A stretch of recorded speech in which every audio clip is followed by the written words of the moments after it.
This conference will now be recorded. All right, we'll call the meeting to order. First thing is the pledge.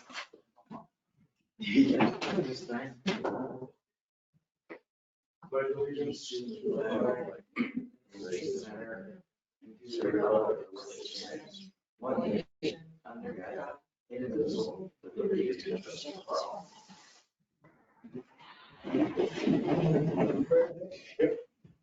Lord, as we gather this day to do the important business for the people of the village of Owego, grant us wisdom, compassion, and understanding. Amen. All right, first item, as usual, public comment. Well, I just came because we're trying to get the lights on the river contract so that we can go ahead and apply to DOT. It's on December 3rd. And we are having fireworks, so we do have to go to DOT and close the bridge during that time. And so that's what that permit is, really not a parade, it's just road closure. And we're having some music on the streets, a few food vendors, and just some, whatever the merchants are going to do. And then the fireworks at 8 o'clock will be shut off from near the riverbank. Turn on the lights. And turn on the lights at 6 o'clock with Santa. I forgot that part. But no big band, no big anything, just all small events. Yeah. Oh, it is every year pretty much. Just like it's been before, right? Whenever that was before. A couple of years ago. It's quick, it's surprising how quick you forget Yeah. what really happens, you know? And I'm just filling in because the president left and Janelle has COVID, so. Janelle has COVID? So I'm just trying to help, and I offered to help on the committee, so here I am. I hope she's okay. Pardon me? I hope she's okay. Yeah, it's a breakthrough case, and she said it just feels like a horrendous sinus condition, and she can't go anywhere until Friday or Saturday. So she's on the mend now, That's good. yeah. So that was kind of a hard thing. Pat, I have a question. Normally with an event like this, the merchants, when they organize it, they pay for the police protection. And you request the police protection stuff that you got that organized, that you'll hire and pay them, or you're planning a smaller event? And we haven't got that far yet. I mean, I talked to Winchell, and we'll do whatever we've done in the past. Mm-hmm. I don't know. What you've done in the past, pay them, so it's. Okay, then Yeah. we'll pay. We pay them for Strawberry Fest. I wasn't aware if we paid them for lights on the river, but whatever it takes Yeah. at the event, yeah. The village isn't applying, like over $1,000, I think, for the police protection, and just that For the lights on the river? in the past, yeah. Uh-huh. So just that you've Well, I got mean, that covered. Who do I negotiate that with, the chief? Yeah. Okay. I mean, I don't know, we didn't get into that. Yeah, we're mostly just trying to get our permission to do it from you so we can go to DOT. There've been no events planned except for the fireworks, which we booked. Right now it's an open book, as to what happens. So if you have any restrictions.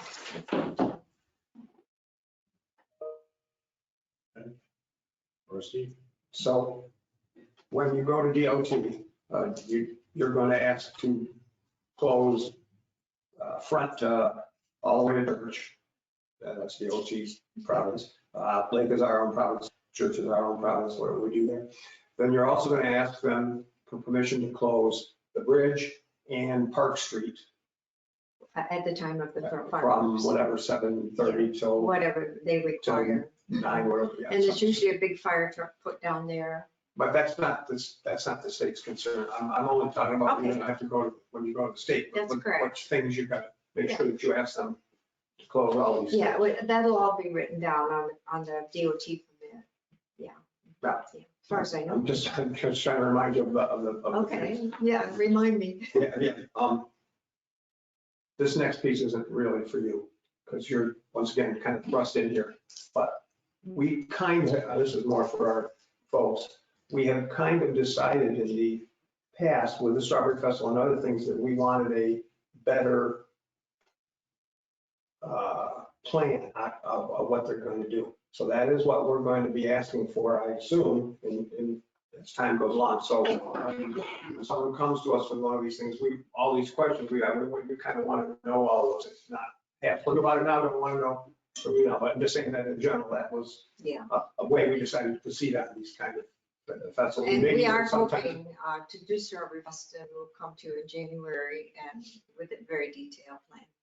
So one of the things that's going to be for Strawberry Fest is before Wendy or somebody books a whole bunch of bands or spends a whole bunch of money, somebody's going to need to come to us and give us the plan and ask us for our blessing on it. So because in the past, it gets all booked up and then somebody says, oh, well, we've already done it. So no, that's not how we want it done. Yeah, I think you made that clear whenever we had. I know that's previous Strawberry. one. Yeah, Yeah, so I'm just that was, laughing at all. I think we're aware.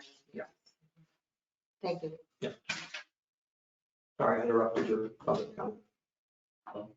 It really has nothing to do with this. Is holiday showcase not happening? Holiday showcase is the 11th, 30th of November. I And just that, wasn't sure if we. no, you don't have, there's no street closing or nothing for that. Okay. No, Santa's coming in on a fire engine, gonna drive around the streets. That's it. Just want to make sure we weren't missing something, because I know it's coming up. No, that's a good point, yeah. And I think the fireworks is the thing that makes the lights on the river more complicated. Right. Yeah. And I guess it should. And it's a bigger one too. Oh, It's more dangerous, you know. Yeah. Gotta have the ducks in a row, I guess. That's for sure. Does anybody else have any questions about the parade permit? Well, you're gonna have a more detailed plan when you have it that says like, what time. Yeah, we'll have a schedule. We just haven't gotten, any of this done. For some, I guess because it's been internal problems within the organization, so they just were slow getting going on it. Yeah. Plus, it's been a couple years since we've done this, it's kind of hard to remember when you do all this stuff.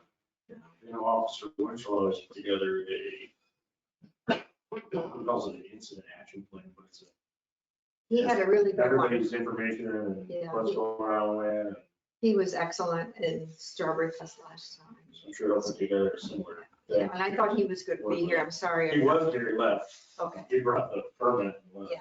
right. But we discussed it in length this afternoon.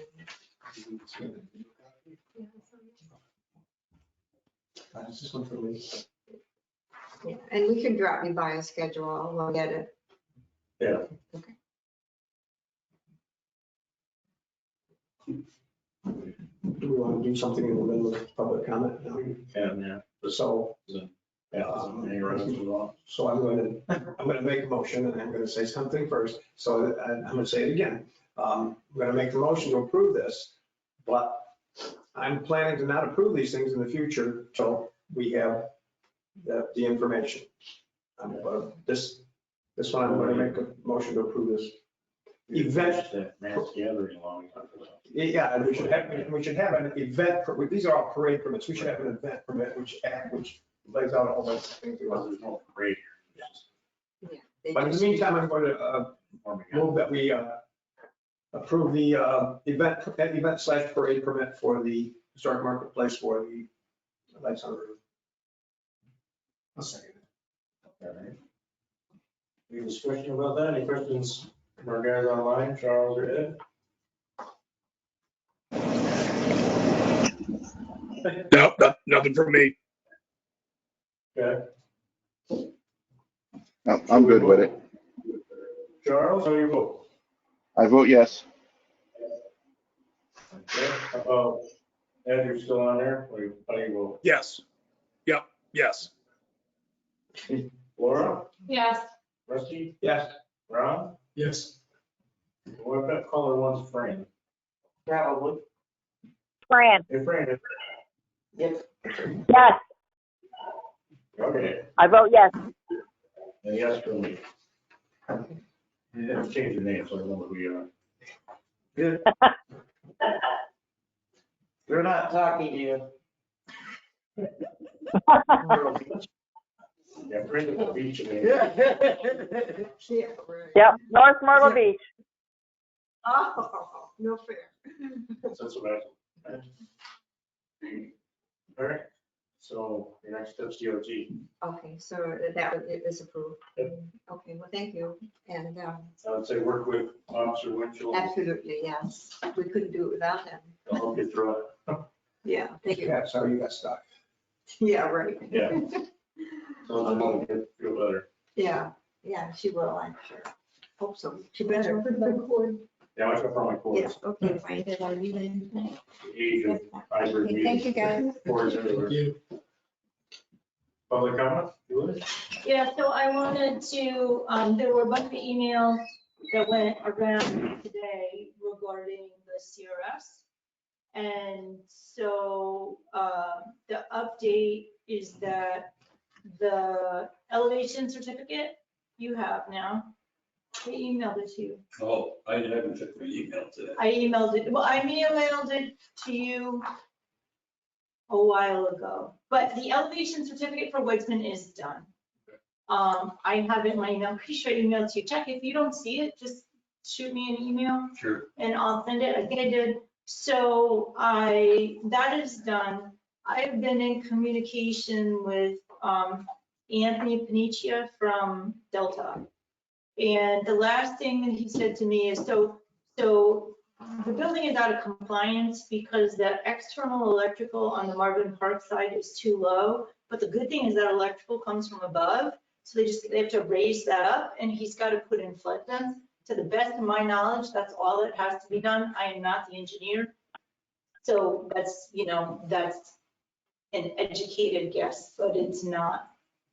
I had a chat with Anthony about it, and the only two things we talked about were flood vents and raising the external electrical. But he said, if I'm gonna ask Adam to spend money, I need all the facts. Totally fair. So I sent an email, I CC'd you guys on it. Did you read it? I didn't, I saw it. Okay, so it's a good thing I'm here. Y'all gotta check your email. And in it, I laid out the fact that, what I talked about is the fact that CRS depends on this. And just so people know, based on data from a year ago today, the village pays every village property insured. The total of the premiums is $782,700 before risk rating 2.0 when everybody's is gonna go up. So that's the amount of flood insurance that the entity of the village pays now. If you look at that and just divide by the number of policies, it's basically $2,000 a policy. Granted, I'm gonna underestimate and overestimate some, but the way that they've been trying to sell risk rating 2.0 is people who will have like a decrease or people who would have a small increase. Everybody in the village under our $2,000 a policy is in the high increase part of and that's the increase in year one when we're still under the old system, not after all of our insurances go up 18% a year. So anyway, I sent that to him. He has all the information to communicate kind of the gravity of the situation.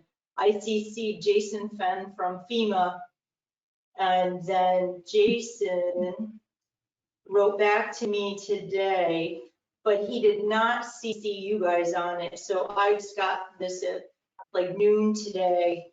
And he said, congratulations on all the excellent progress of the Village of Owego has made resolving the CAV issues and proceeding towards CRS entry. Please see my replies to the various matters. He's copied DEC on this email where I told him everything that's going on. So Kelly Higgins Roche from DEC, Brianna Worley from DEC, and Marianne Lors, who's FEMA Region 2 CRS flood insurance person, is on this. And in this email, he confirms that once Weitzman comes into compliance, we are NFIP compliant. which is big. He said, but don't forget 4 William Street. And he said, we're not going to keep you out of NFIP compliance for 4 William Street, but please deal with 4 William Street, which is a hydraulic survey, or I don't know what else has to happen, but we can't forget about 4 William Street. So we're good to go. I have no doubt that Adam is gonna remediate the building. And I had a chat with him, I had a very good chat with him. And he was like, look, I don't want to mess up, savings of people's flood insurance for the village. So I have and from the time that I talked to him, everything has gone really fast. For other people who may not know, Jeff and Mike were in the meeting. We had a meeting with a company that makes CRS software. I exchanged emails with Tetra Tech today, and I got the name today of the woman who's in charge of the CRS software for Tetra Tech. And I'm just waiting. She doesn't sit in the Ithaca office. She sits somewhere else. But I'm just waiting for her to answer me, and we can set up another demo. Jeff, did you ever find out how much it cost and if it was reasonable? Because I know you asked.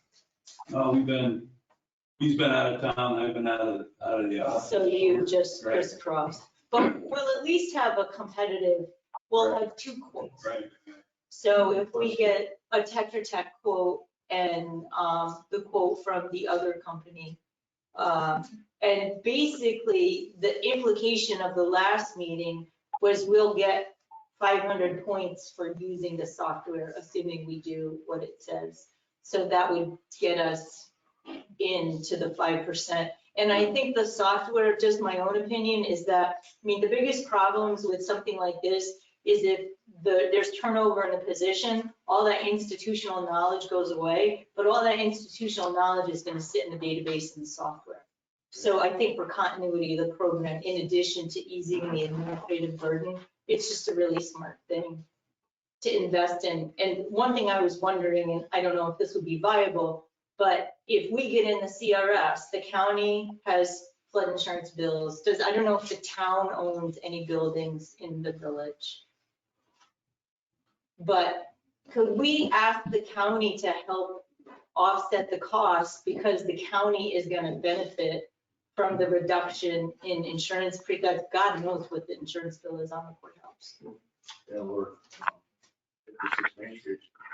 So if the county could help make this program happen, it doesn't seem like an unreasonable ask, because they reap the benefits of the insurance reductions. So that was a lot. Sorry it took so long. Does anybody have any questions?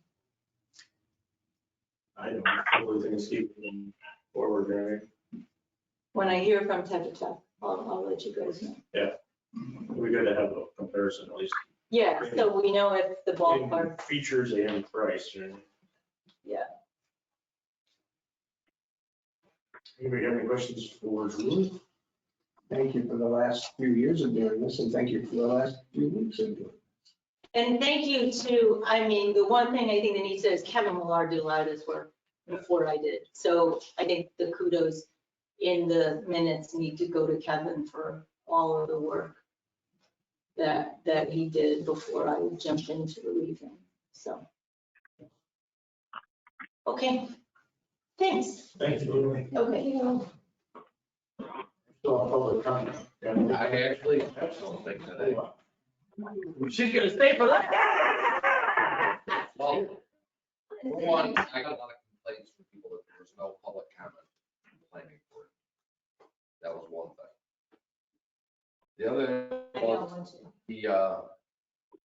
this is a big project. We've had 3 meetings on it. My stack of papers on that was like that thick. Is there any way the board can set something up where they've got to get that to us like 10 days before the meeting instead of getting it on Thursday before? So you can have some time to actually, especially with DRI coming up, we're gonna have 2 or 3 projects at once and everything's gonna melt together. There should be, is there well, maybe, is there? I know Mike gets it to us as soon as she gets it, but Right, is there Time, do they have to have it so many days ahead of time? Or- Officially, with the village, no. So, We- Go ahead. so generally speaking, this isn't anything set out by state law. It's all determined by village policy. And I have clients who require any materials to be submitted, 2 or 3 weeks prior to the scheduled meeting date so that the full application can be circulated to the board with adequate time for the board to review it prior to the first meeting. The other piece that you have is if there's ever like a public hearing or anything that needs to be held on something, setting a deadline based on the publication of the public hearing notice, I think is certainly more than reasonable. Obviously, like we can't hold a public hearing unless we've properly noticed it, which means the materials have to be in by the time of the notice date.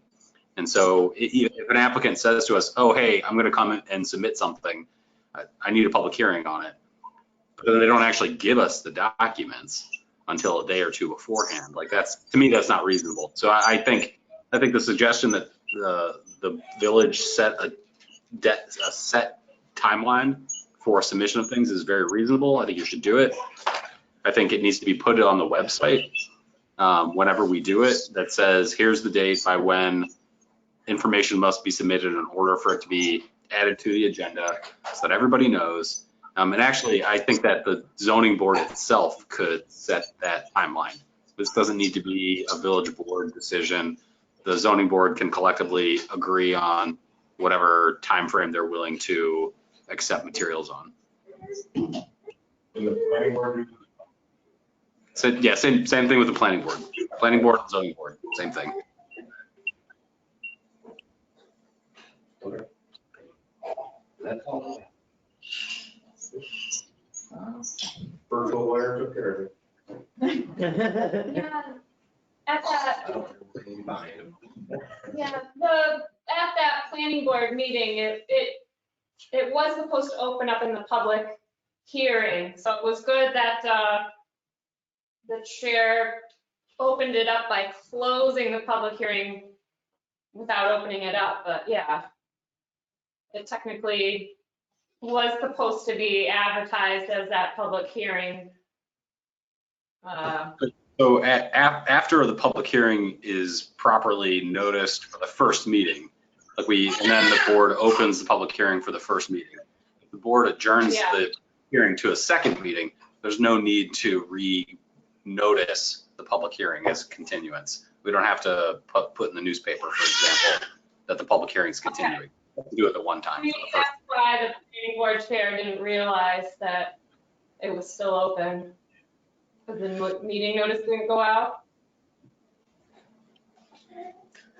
Well, I don't know. I don't know what she was necessarily thinking. But that's certainly why, Laura, when you raised that as a potential issue and the meeting minutes weren't clear whether a proper roll call vote was done to close the public hearing or to do what with the public hearing. I had the board, vote, or I asked the board to vote to close the public hearing if that was the case, and then they did. So I think the public hearing was properly closed at that point. Okay. Yeah, it was funny that they weren't allowed to give any public hearing or, offered to do that before they closed it.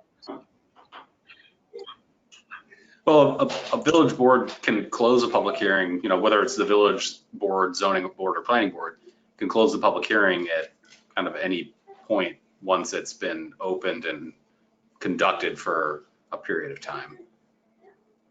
And the other thing was opened, or I guess it was opened because the meeting started and then it was just immediately closed without anybody getting a chance to know that the meeting had started. I think the piece that is important to remember is the planning board itself believed that it had closed the public hearing at the last meeting. And Laura, I think your point about, well, the minutes weren't really clear about what they did, and you didn't really recall that as the vote. it appeared that the members of the planning board were all in agreement that they had closed it, but the minutes didn't really quite reflect that. So this is more of one of a cleanup motion than anything else. Right, under further review, the public hearing was still open, even though they didn't remember it at that time. But anyways, that's all what happened. They, had to skip the public hearing part and closed it and continued with their meeting. And that's what happened. But the one thing is the public actually did speak in the meeting. People did talk, Wendy spoke, and other people actually did voice an opinion in the meeting. So even though the public hearing was closed, they did actually take comments. We did hear from the public in the middle of the meeting. Here and there, but they were asked to stop speaking as well, so. Yeah, I think just one thought that we all had is there were a lot of hours of public hearing in the meeting before. And the thought was, is there anything that wasn't already said? So the thought was that we had pretty much heard what, we didn't think there was going to be a lot of new things, that it was going to be a repetition of the same things, because there was a lot of voice. I'm going to cut you off. Cut you off. I appreciate the things that you're saying. I think that there's no need to litigate or explain the planning board's rationale for the actions that it undertook during the meeting. It is what it is. If there's ever a lawsuit over the either granting or denial of the planning board's actions related to this project, then at that time, you and the other planning board members can fully explain your rationale for doing the things that you did when you did them. Okay.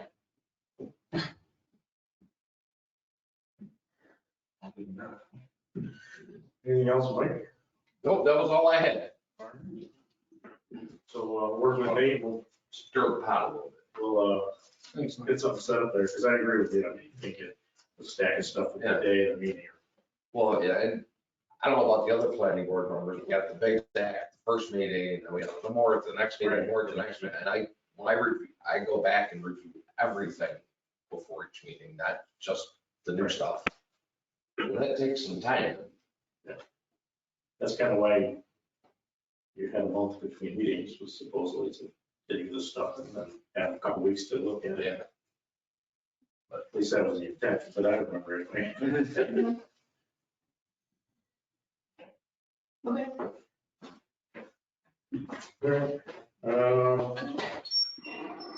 So next thing, department head reports. Seems I'm alone here. We've had about 150 calls so far for all last month. I can't give you an exact, I could just go for where we were from the last meeting and add on the ones I had. Also, we are in a FUPA. I'm trying to get a paid staff member to replace Linda. We spent hundreds of dollars advertising, nothing. So one person we did interview after multiple different times of no negotiation has still declined the position. So we're kind of at a dead standstill in the process of trying to figure out how to get the one we do have down to 40 hours instead of being beat up with 50 hours a week. So today a volunteer stepped up to work so that she could get today off. So the other thing that needs to be brought up is, we're still waiting for the territory issue to be addressed, especially with this issue with union. So there's two territory issues, I guess. One is the union request for a certificate of need that covers the area that they've asked to be covered. And then separately is the area that the mayor and I and Jim King met with an individual from the state about. And after that conversation with the state rep, I think it was pretty clear the village doesn't have grounds to clarify anything at this point. You know, wherever we provide service by contract is where we can provide service. If we do not have a contract in place to provide service to an area, then the state won't give us a certificate of need for it. Municipalities are limited to their borders and contracted areas.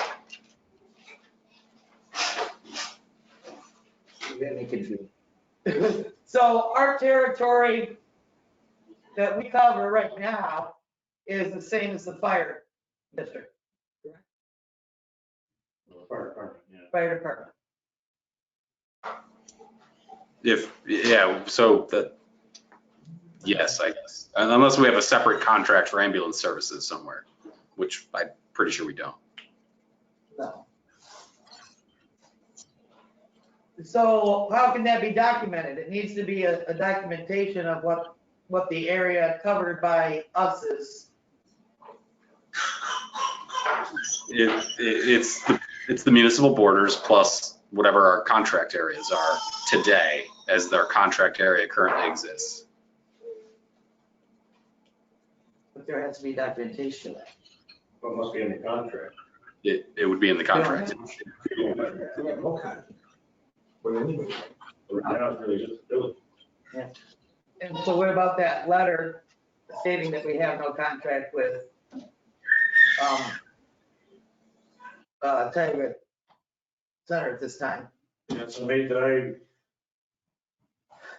touch base with you on that? What we're looking for is a letter between us and the Owego Fire District stating that we have no contract.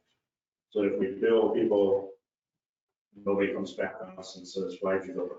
Yeah, because we don't, that's big deal with Medicaid, Medicare. Right. Well, I think sending a letter like that to the fire district clarifying the current relationship is a fine idea. I haven't seen an email mayor or a letter sent about that. Yeah. But if that's something that the village wants to do to clarify that, I think that's fine. But I'm not sure how quite, Robin, your question about the territory, the Tioga Fire District area is not served by contract currently for ambulance services. So we would not have a justification in the state's eyes to that area as part of our certificate of need.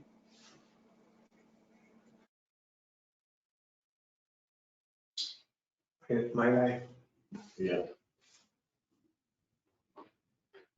So we have a problem with Medicaid and Medicare when we bill for mutual aid to Tioga. No, we have not. We have not sent the bills out until we have verification. So the verification we need is something that says that we don't have a contract. Correct. So how do we supply something? We believe we need that for Medicaid and Medicare? Well, we believe it'll help us cover, but It's basically to have on file and a documentation proving that there is none. Because if So we Robin, can't bill unless we have that. So Robin, is the issue now almost the opposite of what we had talked about with Jim? Because Jim had wanted to clarify the operating territory to be expansive.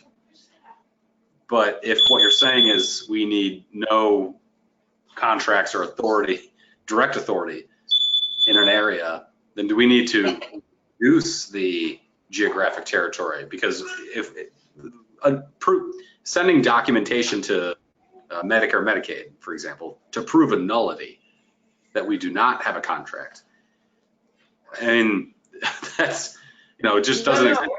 The current contract is over. We're not saying it to them. It's just that we have proof for our records.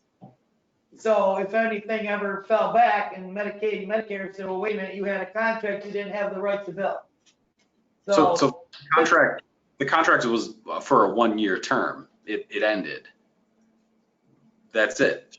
You know, the contract itself shows that it expired. It did not automatically renew. It's just a safety net, that's all. May And I for just a second? So if we get a copy of that, you want something on file or record, if we get a copy of that contract, it shows what its time frame was, and then it ended a time frame. That's a piece of our proof that there is no longer a contract. Correct. So I just need something. that's something. Do we have that somewhere? Okay. Well, that's a piece. Okay, back to me. yeah, and I think again, the contract by its own terms ended. You know, nobody needs to send we're not required to send a follow-up email or letter saying the contract's over.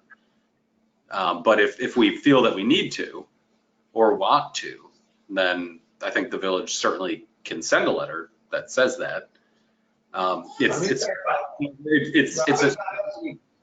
From a legal perspective, it's a little bit of a silly letter because it just says, it would say something like, "Dear Tioga Fire District, as you know, by the terms of our contract, it ended on this date. Thank you." I don't think Robin's asking that we send, she's not asking that we send something to Medicaid or Medicare or the district. She's asking for something on file, something that she has if and when this comes up, which is, once again, that copy of that contract should. Yeah, fine, as long as we got something. The contract itself does that. We need to renegotiate that contract because obviously to take EMS out of it, but there's nothing saying that the fire district has to pay us this year. So from when the contract ended, which was a couple July. months ago. I think it was July, wasn't it? I think so. Yeah. So So if we went the contract, are we legally entitled to even read it? We have mutual aid. You We do, mutual aid. That's what the CONs are for. And that's what the territory thing is I'm talking about. That I don't have, we don't That's have. where my concern comes in, are we legally able to be there without all these things in place? And mutual aid, you're always legally able to do. I want to make sure we're covering ourselves. Like you said, some stupid loophole comes up. Yep, and we're legally able to bill for mutual aid no matter. Correct. wherever we go. correct. We go to Nickel, Owego. Yep. Canfield. Because those are, we have, Gander, whatever. yeah, but there's mutual aid as CONs and different things along the area that covers us all along that way. And that's what we wanted clarified, so we could. Yeah. So not tonight. We're going to negotiate a new contract with town centers that they want us to for fire protection only. We will be doing that somewhat soon. And those will continue to be mutual. I'm not trying to beat a dead horse, it's just, we're just trying to clarify things to protect all of us in this whole situation, you know? So the ambulance, our goal is to do mutual aid for that we are first out there, but No. not, you know what I mean? Not our country. Mutual aid's good. You got anything else? I just don't have anything of, I don't know how to even clarify this to you guys, the proving what the territory is. I know we went through with Jim and the EMS guy, we were all very confused. Yes, so, but this issue with union, we need to have clarification is what I'm trying to get to. There has to be some kind of clarification so that we have proof of what we have, how much we've covered, what we've. So I guess we gotta see what we have on our current certificate and make sure it's right. Correct. I mean, that's really the task. Yes. What are we looking for paramedic? Like what is the qualifications? You mean for the ad, or for the position, we wanted either critical care, which is ALS, or paramedic. to fill that slot. And that's what we had, there's been some negotiation here and there, but there has been no bites whatsoever, and we even went towards PA to advertise. Yeah, I don't know how we advertise any better. I don't know, we cost us over $600 and got nothing, so. I may get slapped upside the head by somebody for this, but what about per diem until we find somebody to alleviate some of the pressures on Sunday? So that was the other thing, we went in as part-time and full-time, because we were looking to be able to, no, and per diem is not a bad thing, not at all, because it gives everybody a chance to fill in for the other ones as needed. Right. And per diem I've dealt with numerous times and it's gone very smoothly. I don't see an end in the immediate sight, so we don't have a list of anybody. But there's no list for per diem either. There's nobody on the list, that's the problem. I mean, I would love to take on, I even offered this gentleman, how about part-time, to at least give us 1 day a week so that could relieve burden. And they're just being snatched up by other agencies at higher prices. Yeah. It almost seems like it's out of our control. It is. Which stinks. It is. But it really is out of our control. Yeah. Yeah, because I don't know, like, in the end, we offered him a pretty competitive. We did, but I didn't hear from him today because he had a family emergency, so he had been out. I'm not giving up on the per diem part of it. Because he did say maybe he could do that. So if I can get him at a point that's workable, fine. Yeah, here's some help somehow, I don't know how. Yeah, well, I've got a couple of volunteers that we're working on alternating 1 day a week, each one of them is trying to help the burden. Could we get the position listed when Tioga County has the job fairs? Could we get included on their list? Because they put that out in the paper and it'd just be like an additional place where people are gonna get eyeballs on that. There seems to be a lull too in the, when these lists go out, I don't get the information from the village clerk's office. So I don't know who's on this list. And, yeah, and other people are snatching them up before we get them.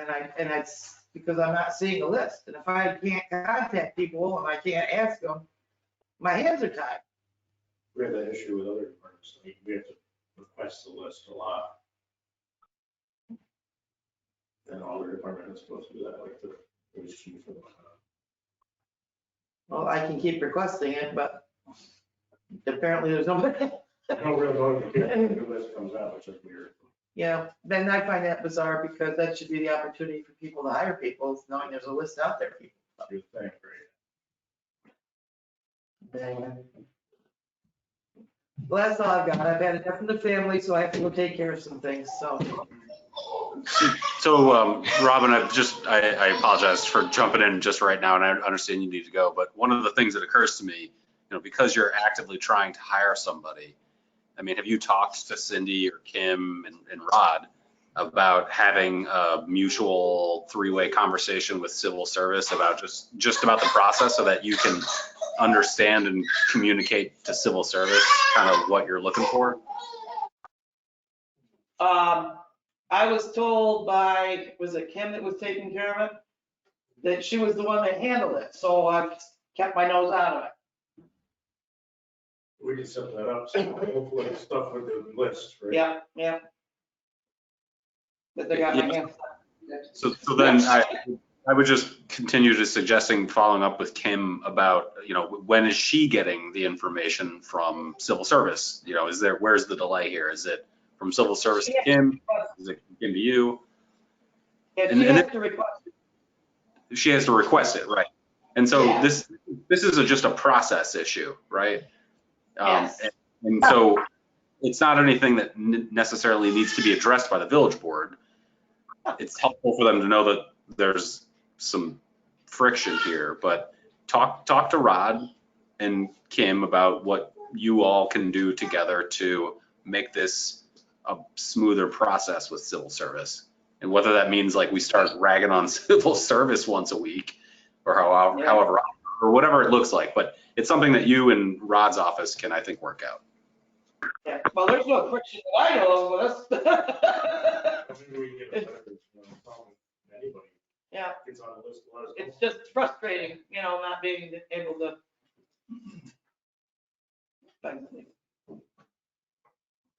All right, I don't know how to better advertise it. I don't either. Unless we can make up a real sexy poster. Of all of our old men that work with. Thanks, Rob. Yeah. Yeah, what do you got? I don't have anything additional. See the Christmas lights are going up. Yeah.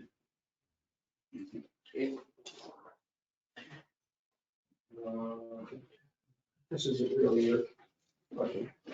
I know it's a pain in the butt, and it's the same old stuff, but, and I know New York State doesn't want to do anything for us, but when you're across from the Fireman's Fountain on North Avenue, or on Main Street, and the road is down to the brick, New York State, we need some help. Yeah, that whole area. Yeah, I know you've talked to them 100 million times and all that stuff. That's really. The whole area is Suez projects now. They did get permission to remove the brick when they do the repairs. Anyway to fix it. It is. And, With the truck, I think it's just now.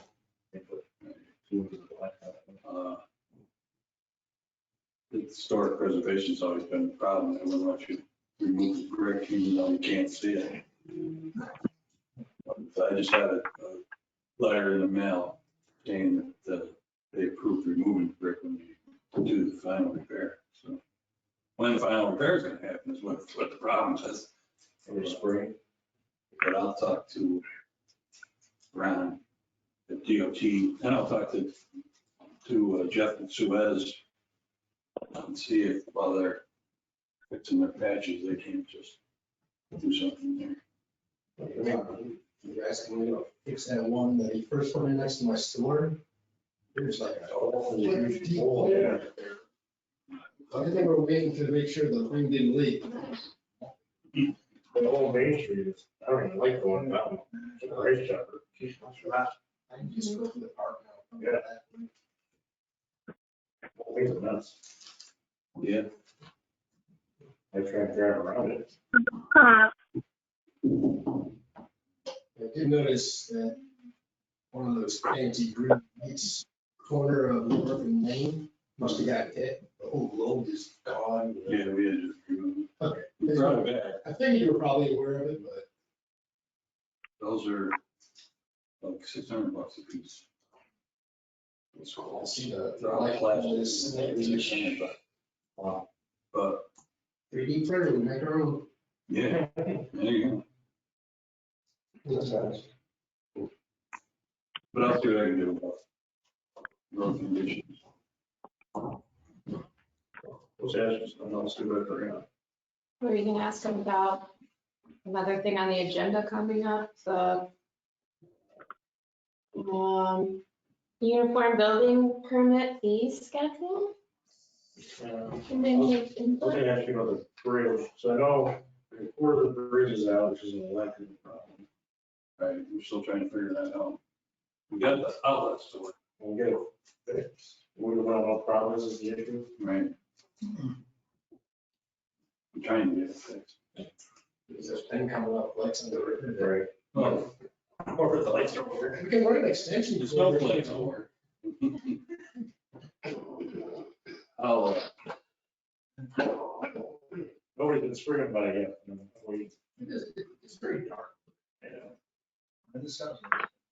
those lights have not worked since they built the bridge. There's always issues. DOT's warranty for the lights on that bridge where they had to work 10 consecutive days. That's about all it worked. That was it. And And then they gave it up. Yeah. We've had, where the expansion joint is on the bridge, you can feel the bridge moving up and down. it goes up and down so much that it cut the wires right in half. We had to redo those. There's been all kinds of problems with that, but we'll try and figure it out before the lifetime or whatever. That's the old house that is fixed, that's good. That's fixed, yes. I haven't received. Did you, Rod, do you know if you received the invoice for that? We had it on the bills this morning.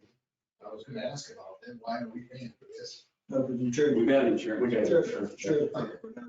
I just saw it pop up on the bills, like, well, on the breaks, this is not our. We got the Right.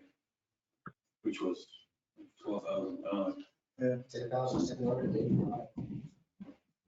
Something like that. So yeah, the unified code, where is it? Uniform building permit fee schedule.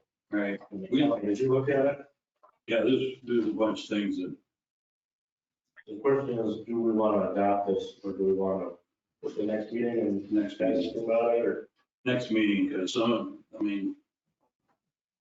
some of it doesn't even apply anymore. Nothing says we have to adopt it, it's just one of their steps Right. to hopefully someday go to some sort of unified code where they can. They did that just to, this is part of a 62-page report. Right. I looked over a lot of that report and it does make a lot of sense. And our fees are lower than other people's. Right. And so substantially for us, it would help us to have more money because our code officer really spends a lot of time on projects. And it would help for us that way, just to pay for that position. It would help to pay for itself, this process. Some of the stuff, like, we don't permit contractors, so that goes out the window. Can't put a mobile home in the village of Owego, so that's true. That gets kicked out. You don't need a permit to put a roof on. So that gets kicked out. I personally think that a minimum of $150 for a building permit for additions and stuff, because we have to go back 5 or 6 times to do the inspection. Right. So I would say put it off till the next meeting and I'll give you something that I think is a little bit better. Okay. It'll be based on the. That'd be great. Yeah. In speaking with Mr. Knapp and you and others, the idea for us is to upgrade our fees. Yeah, this is all, whatever this is, but it's for us to figure out how much is it gonna cost these things, how much time, how much energy, and try to have those fees reflect our costs. Right. So that's what we really need to do is to go through ours and figure out what we need. And then we can look at something like this and say, is this in line with that, and do we want to be involved in it? That should be an in-housing for us. Right. This was a good start when I looking at this. Yeah. So We definitely chime need something. to chime in, what Rusty just mentioned is exactly what the village needs in order to set the fees by law. So your fees for permits must be reasonably related to your actual costs. You can't exceed them. You can have them less, but you should not exceed the actual expected costs for the village to do something. And so Jeff, if you could, for any of the things that we're charging for, indicate how much time is actually spent and like the hourly rate of the person who's spending the time or of the office that's spending the time on that. That's the type of stuff that Rusty asked for and would be very helpful in establishing the fees. Well, that won't be Friday next door. It doesn't have to be, we just need to get at it. Right. On our list. All right. Their fees right now are pretty low. Yeah, ridiculous. Reassess. Yep. Yeah, you need to redo a street opening, Yeah, It really was a lot of stuff. sewer connection, I know, trade I talked about it the other day. Yeah, there's for that, maybe. They're getting a machine in there too. Yeah. And we have we've already got contracts with Ben. Right. And we got, I think we're pretty well shut down there for the season anyway. Well, right. And I saw you winterize the bathrooms. Yeah, again. Yeah. Oh, cheap stuff. I know.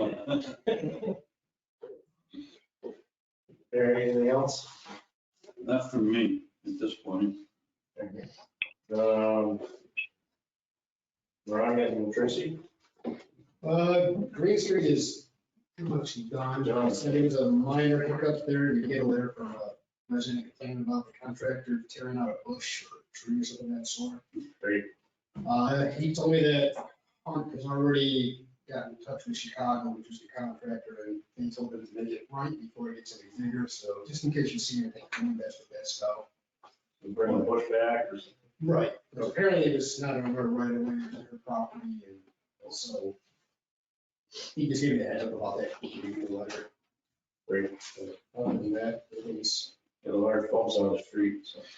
Oh, he did put a bunch of advertisements out for employment for the sewer plant. Yeah. A bunch of responses by what appear to be overly qualified people. So we're trying to figure out what to catch here, whether it's vaccination issues or people trying to, unemployment, just throwing out applications. But I mean, it was, he's trying to contact them, we'll see how much it's actually used. That's all he's got. Talk to Joe. Yeah, the fire chief didn't have anything for me today. He does. Oh, good then. Glad to get something new. Finals before the meeting. He is a new member.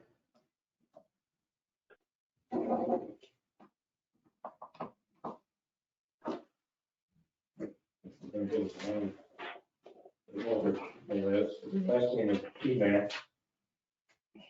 Wants to join for fire police. I think it's Dalton. P-Mac? We don't approve somebody for fire police in general. Well, company three. If he wants to join company three. So that's their intention is for fire. Okay. Dalton? You can try it. I think it's DAL.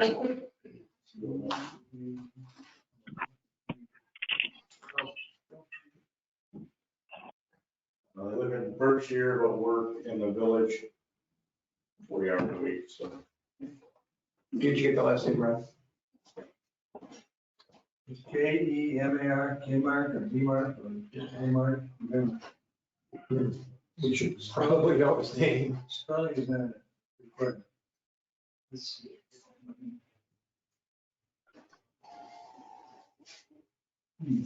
I think it's K-E-M-A-K. And it's Key-Mac. Yeah. I think it's Dalton, D-A-L-T.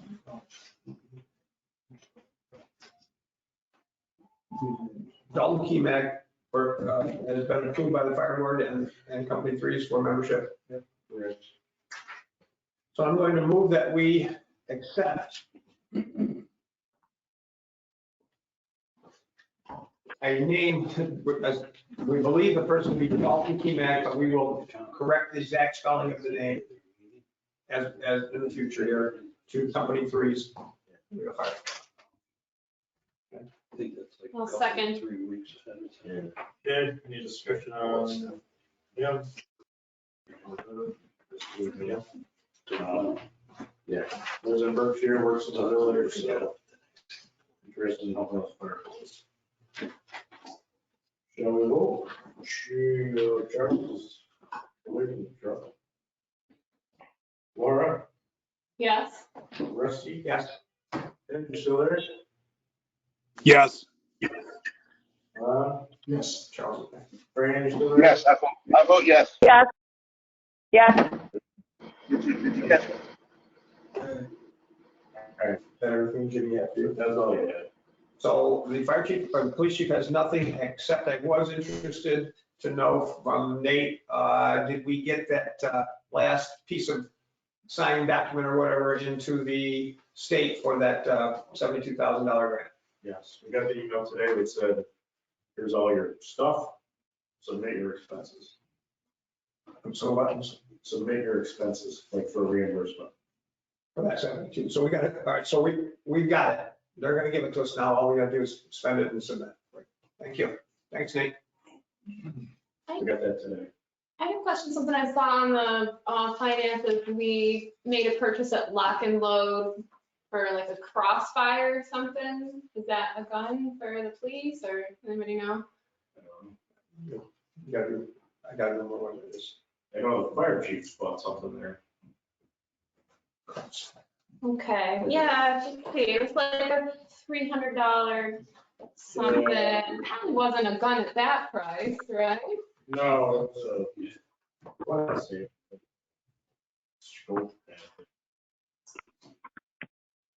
Okay, so that was for the police, you I think? think it's for the fire department, actually.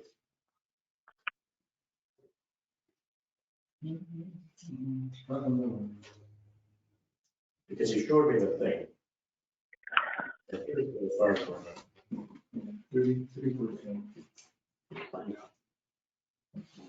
Okay. That's everything for the police. Yeah. The fire department? Because he actually showed me the thing he bought. It was like it's like a night vision kind of thing almost. Like binoculars. I think that's what they were actually. Okay, I was just curious, it didn't, you know, 8x42, that type of season cards. It is, it's like a, I mean, it is. I forget why he needed binoculars, but nobody had any. So he went and got something. okay, looks like they bought 2 pairs then, huh?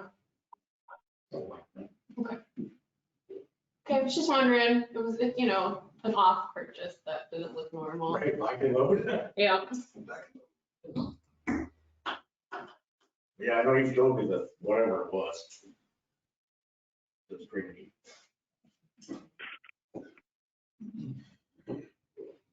Any other department think stuff? You got anything? Student payment bills. Yeah, we're talking about the bills and everything, the bills, it goes out of there.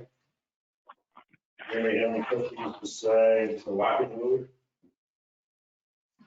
More $300,000 payments if we make it through this building over here. But we're always getting close. Obviously, the building's being close. Yeah.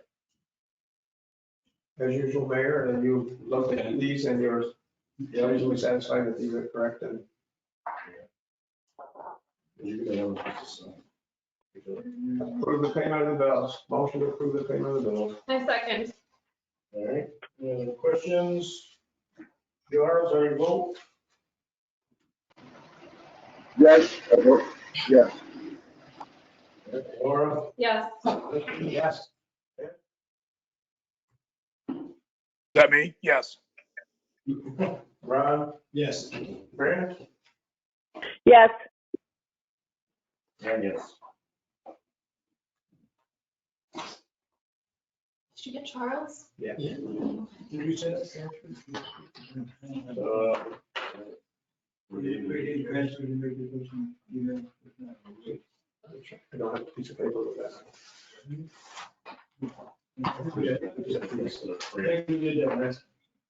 Oh, Rodney, what you said? That's it. What's the date? 11/1. Yeah, that's it. I thought the meeting. There's a Just kind of transfer, what the agenda. there's a transfer, there's also the one for, should be a payment of building. The state aid, yeah, the state aid at the top. State aid from one line to another, about $546. Mike?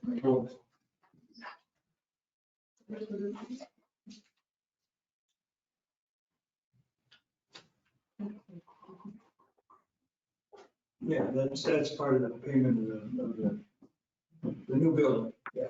Yeah, that pays into the pay it. That pays your pay it.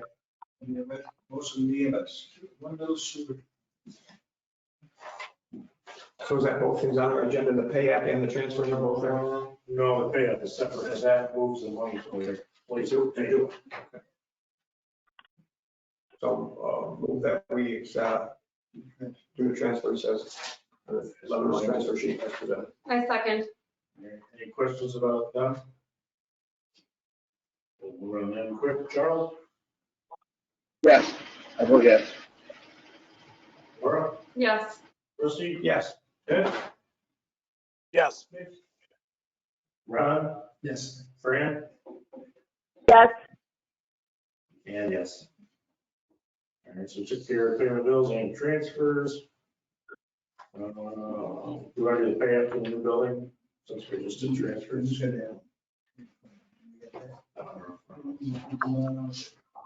Or go get my motion.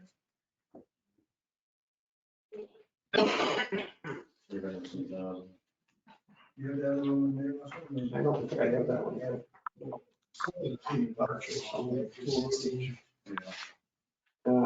I don't see it.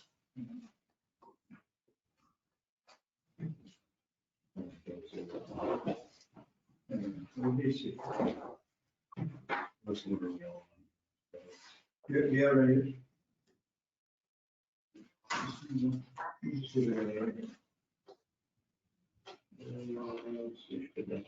Didn't come in on that email.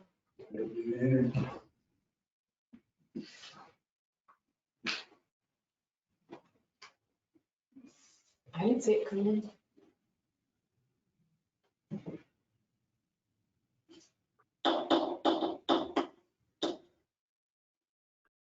Okay, we're sending it, was it? And other attachments, No, it's. no. Before. Heads up, heads up, heads up.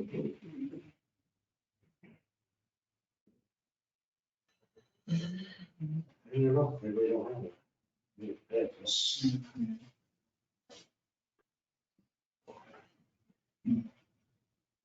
Sure, it's sent it.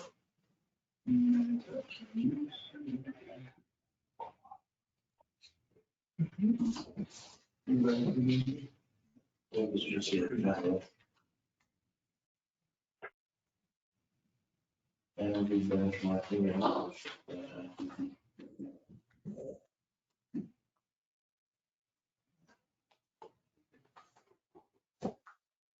Public hearing. So I guess we don't have to pay it up here. Yeah, here. All right, we'll do it next time. If we don't get too angry, it's not paying. Okay, table that one. Energy benchmarking requirements. So they put together a resolution. Nate, did you see this resolution? Yes. And did you have any issues with it? Only that it be completed correctly, and the language at the very top that says, I think there's something like, this is a draft, make sure that your municipal attorney reviews it. Remove that from the final piece. I don't see it in there anymore, so maybe they did.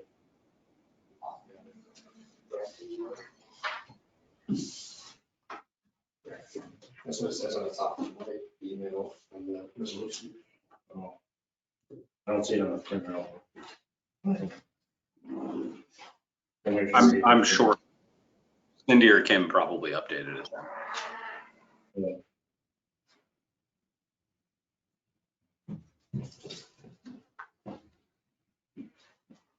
So I don't know if everybody got this. Well, paper that went with it, was this an email? Yeah, it's at the The bottom. scorecard.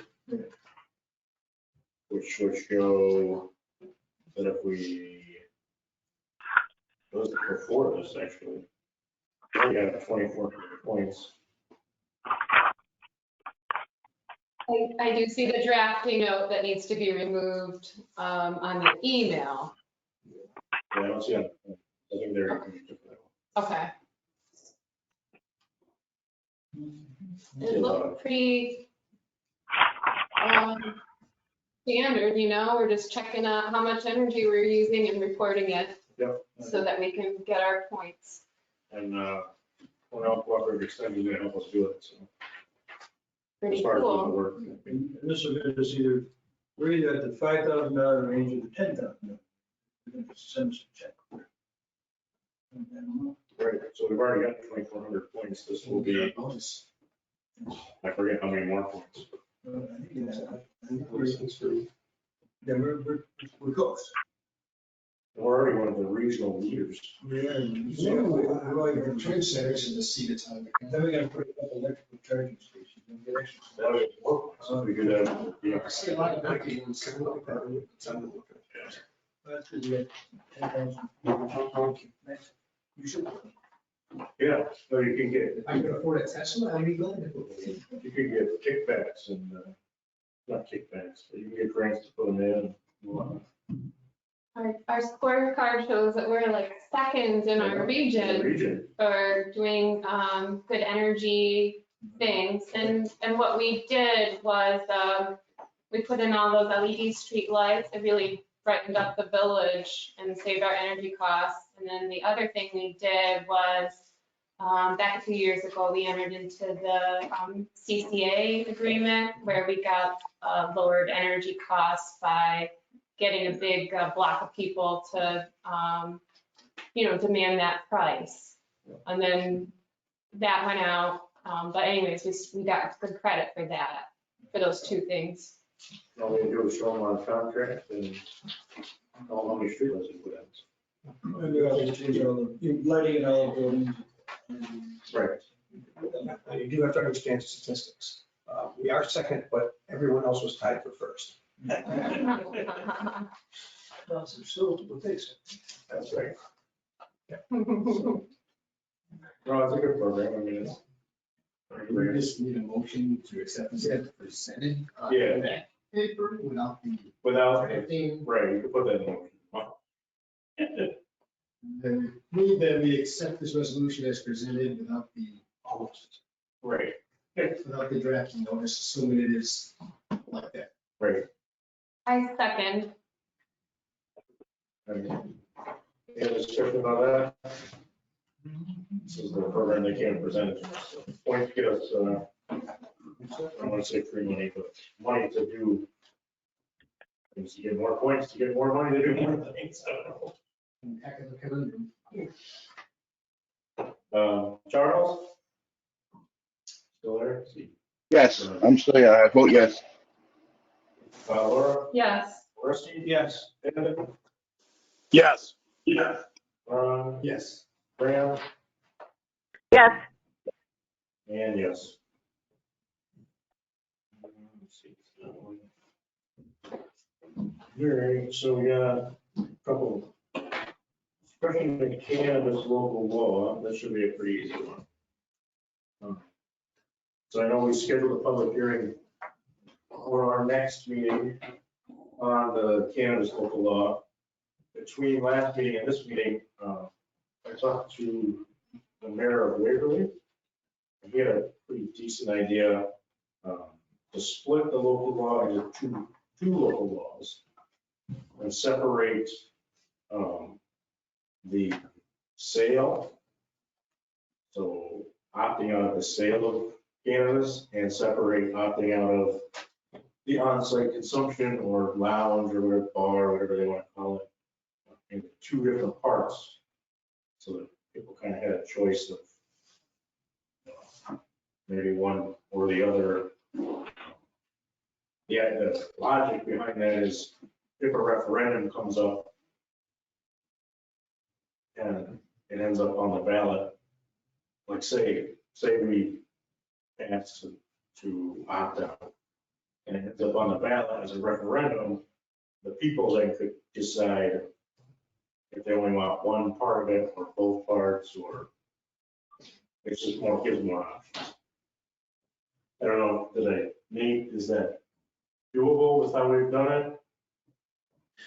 Not with the way that the local law is currently drafted and advertised. We need to have two literally separate local laws and advertise public hearing notices for both of them. But again, this is an easy fix. And if the next meeting is the scheduled public hearing, we can get everything over to Rod tomorrow to have the two local laws in order to we'd have to renotice the public hearing.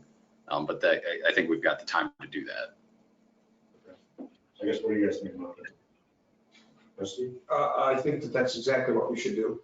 We should have two local laws, and Nate knows how to craft them because it's all standard stuff. And to Rodney's new public hearing thing, language is their retail dispensary, on-site consumption establishment, but proper language. I think that's exactly what we should do.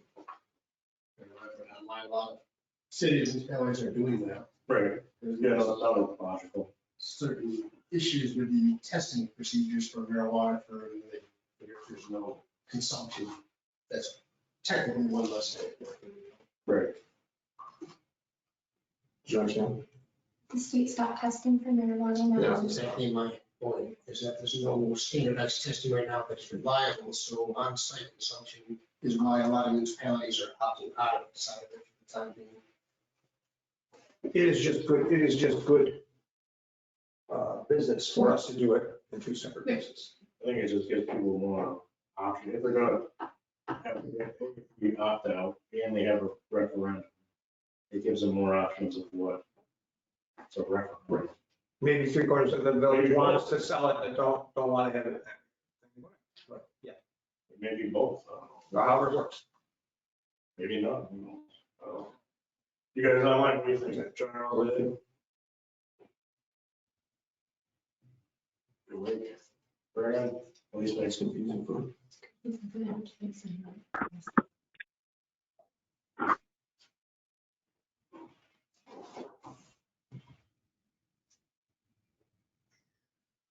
So, Mayor, if the village board wants to schedule public hearings for the two local laws, then I think we need a motion to schedule a public hearing.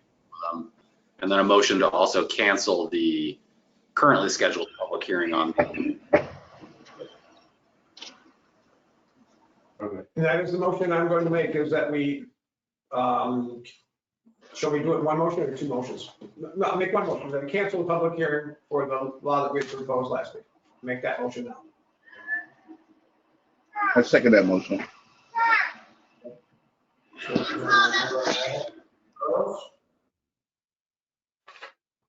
Yes.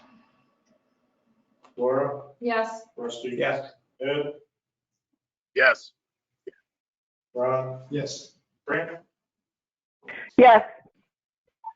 and yes. Make a motion that we schedule a public hearing for, can this all be in one? For each law, for both laws, if it could be in one, for two local laws, one for the allowing of retail dispensaries and one for the allowing of on-site consumption establishments. The local laws would be opting out of those. Should I make them separate, Nate, or both together?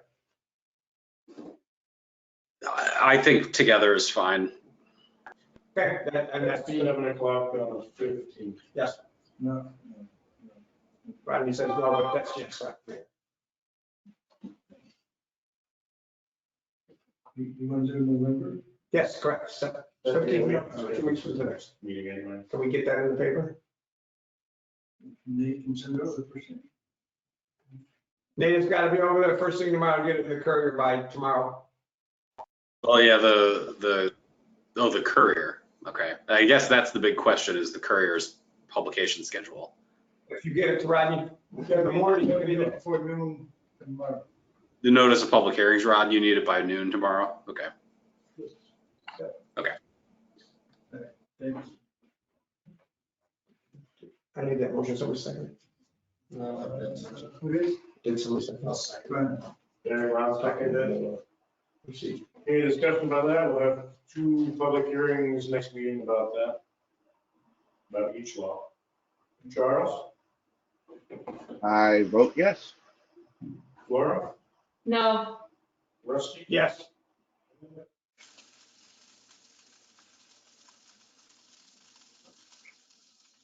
Ed, you there? Oh, yeah, I didn't hear you. Yes, I vote yes. Ron? Yes. Fran? Yes. And yes. Yeah. So that's taken care of. Now, the only other thing I have on that topic, the town, when we went to one of their meetings, they would like to have a workshop with us about this before the public hearing. They suggested the 15th at 6 o'clock. I don't think that's a great idea. I think we should tell them maybe like the 8th. Because that's feasible. Right. So the 8th is next Monday. That would give us a week between that and the public hearing. So do we want to schedule a workshop with the town or try and schedule a workshop with the town on the 8th on this topic? So it would be not really like a, I don't say, it's obviously a public meeting, but it would just be us and the town discussing whatever we want to discuss about it. like the sharing the 3%, like maybe if they didn't want, That's something we could talk about. they don't want the sale of stuff in theirs, would they forgo their percentage and just let us keep the whole 3% for us? If we're only selling it in our municipality? That would be a thing to have in the workshop for. Yeah. So that's kind of how it works if they opt out, we don't. Right? So when we've gone to them before and they were going to have that meeting, we had them down and suggested we had one in our place with us. And so I think that's a good idea for us to have, and certainly not 5 minutes before the. Yeah, I know, I was thinking Next Monday, I would be willing to come to such a thing, and I think we should do that with the town. Like, what time good for everybody? 7, does that work? I mean, it's.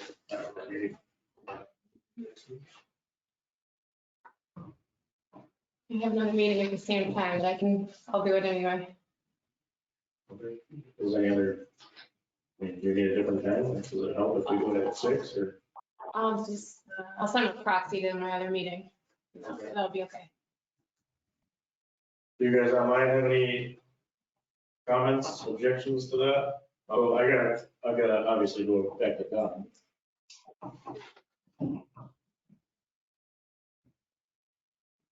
So it's another joint workshop? All right, I don't know, we don't need anything to schedule that, right? Nate, do we need anything to schedule that besides just to notice it? Yeah, it's just like a regular meeting of the board, so notice of a special meeting, but nothing that you have to publish in the paper. It's just notifying the media that you're holding a joint work session with the town.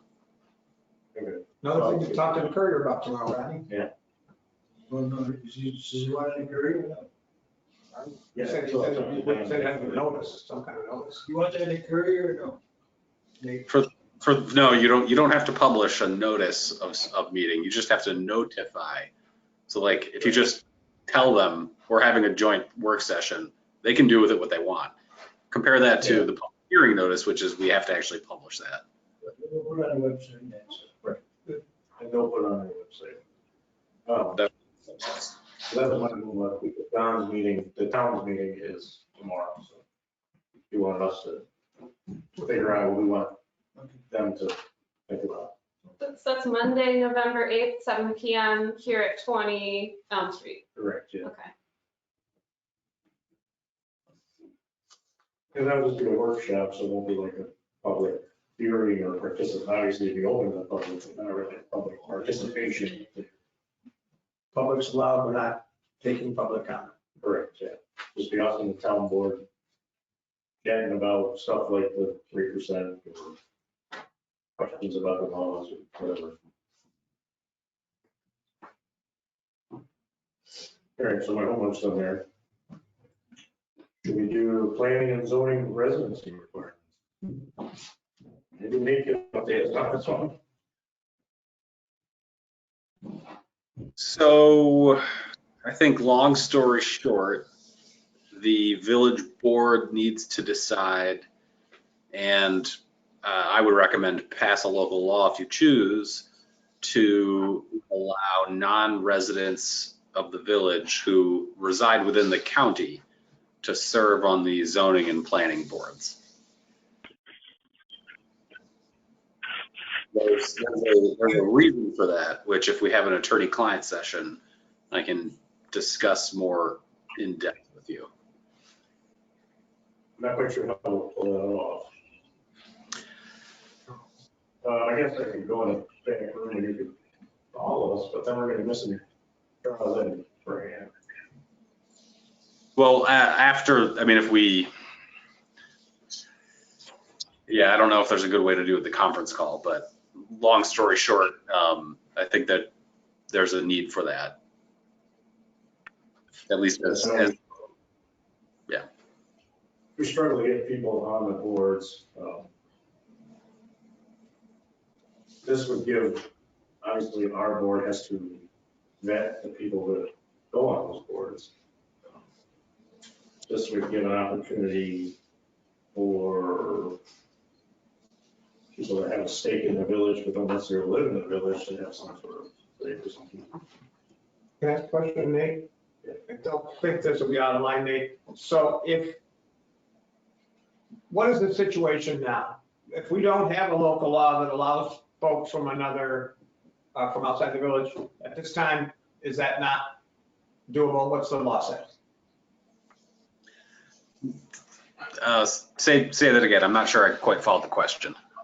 You told us what would happen if we passed that resolution. What is the law now if we don't have such a law or resolution? Non-residents cannot serve on the zoning or planning boards. You have to be a resident of the village in order to serve on either of those boards. It's similar to being a trustee. To serve as a village trustee, you have to be a resident. I just wanted that. That's our current expectations that they live in the village.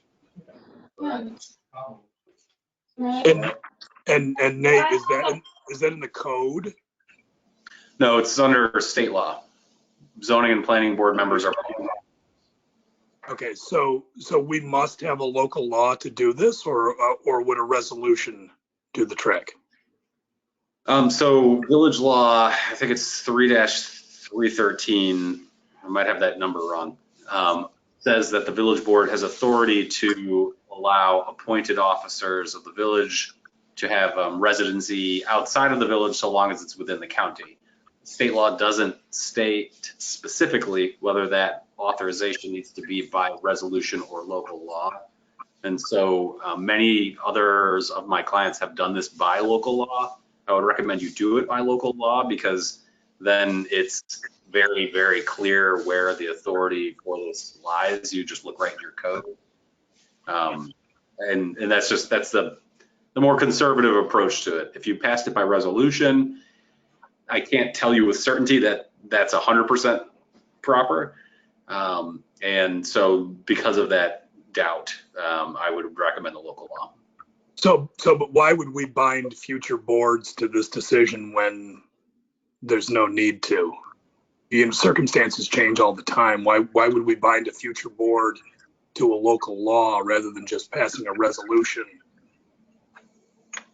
Yeah, future board can pass a local law. And the future board could pass a local law to undo it, to repeal that local law. And then the other thing too is these are public officers.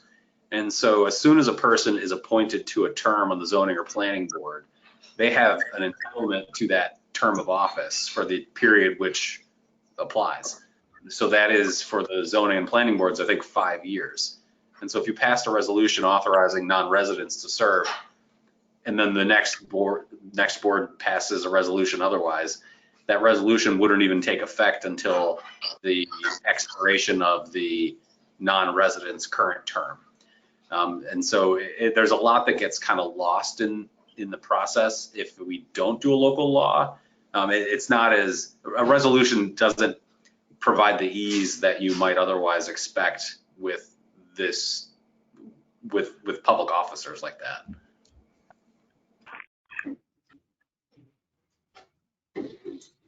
Laura? So I've had a couple residents express interest in sitting on the seats of the planning and zoning boards. And so I don't see why we have to manufacture this problem where we need to create a local law to suit a problem that we don't have.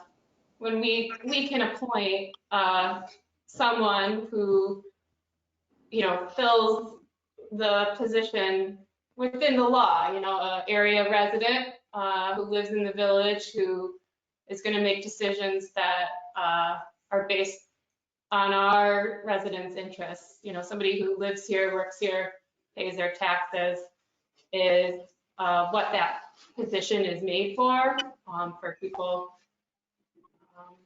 Well, Laura, if I could address your question, it's because in this particular instance, there's a matter before the planning board, which someone on the board, a trustee, would like to disqualify from voting on a project.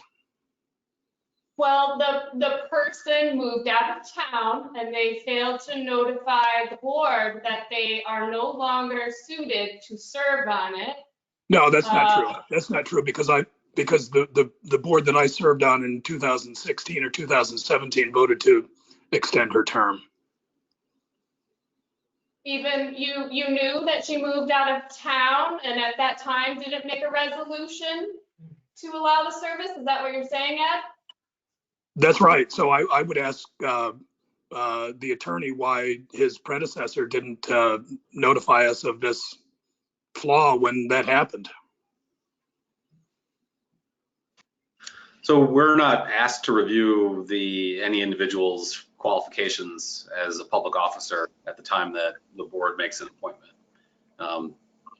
Effectively, an individual's qualifications for service as a public officer, that's to the village and the village clerk's office. The village board to always question, is this person a qualified individual under state law like that? And the clerk's office, when they take the oath of office, to verify those items. Again, think of it as somebody running for trustee. You have to be a resident for this stuff. Nate, Bob McCurdick was present in the meeting when we renewed this person's membership or appointment. Yeah, and I can say with almost 100% certainty, no one asked Bob if she could serve as a non-resident. And Ed, if somebody asked Bob that question and Bob said she could serve as a non-resident, okay, I will acknowledge then that it was apparently a mistake. But I would have to believe that question wasn't asked. Well, it was apparent in her qualifications because those qualifications stated her address in Endicott. So we can quibble about that, but anyways.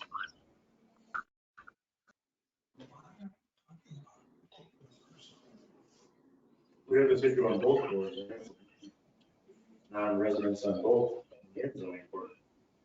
And we, just personally, I think that your statement about these people that want to do it is crazy because nobody will even take the notes. And we'll let them even do it.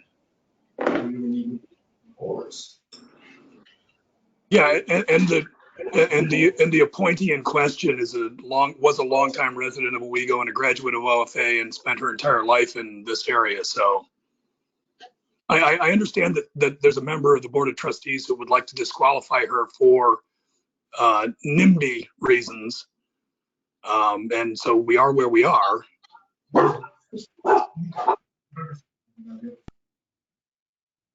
I just see the board struggling the planning and zoning board has been struggling to function. And they need members. Apparently they need oversight. If this is what we come to after however many years we're talking. I mean, I wasn't aware that we were going to bring up individual persons, but here we are. I figured that would be more of an executive session thing. And, but this issue has been around since 2017 or whatever it runs. Not a new issue, I guess. You're talking note taking or people on the board? people on board as far as not living in the village. I don't know when they moved out. I mean, if I moved out of the village, I can no longer do my job. I 100% feel that people should be vested in the decisions we're making. I have to live with the tax consequences of those decisions. I just don't think anybody who doesn't live here, whether they live in Richford, Endicott, wherever they live, do not have the same vested interest as people who have to live here within the flood zone, within the tax base. Don't know about that, because you have landlords that own property here that don't live here, the business owners that have. Why don't we expand it to New York City then? We have landlords from New York City. I mean, it's just getting preposterous. Because 100% people are making this about a project when it's just about these boards. And it should have been fixed 5 years ago. But now it's come to a head right with stuff on the line.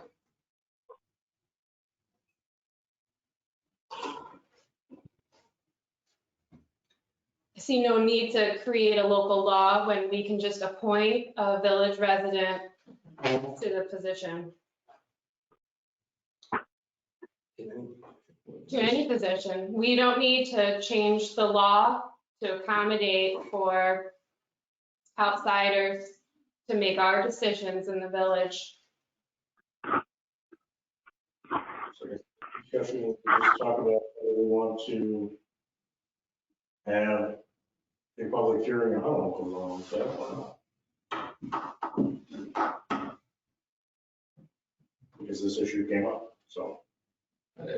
We have to do a public hearing regardless if we want to pursue this any further. But we'd love to have the input from the actual people who live here. So it's just a person who doesn't live in the village, are they on board now, or are they out as a? I would think by current standard, they're not on the board. We don't know. We can tell them that. Say. But Ron, you failed to realize that this is a cynical ploy by another board member to try to derail that project over there. It doesn't make it any less illegal. I mean, this is something that's been in place for quite a while, according to you, for many years. I mean, this is something that should have been. We failed as a board to check the residencies of people on our other boards. Regardless of who put this in place, I mean, it is still illegal according to our current standards. So to be clear, I think the appointment of this individual to the board was done through, I think, a good faith mistake by the board at the time. And any actions that the planning board or zoning board took while this person served has served as a member, those are valid actions. They were taken with the apparent authority of a full planning or zoning board that voted on them at the time. Now that the issues come up, I believe that the seat would be considered vacant under state law because the individual doesn't meet the residency requirement. It's just as if one of the trustees moved out of the village, you would automatically vacate the seat. If one of you, Nate, then how does the appointment? So how does that vacancy and the appointment of a new appointee impact the issues that are currently before the planning board?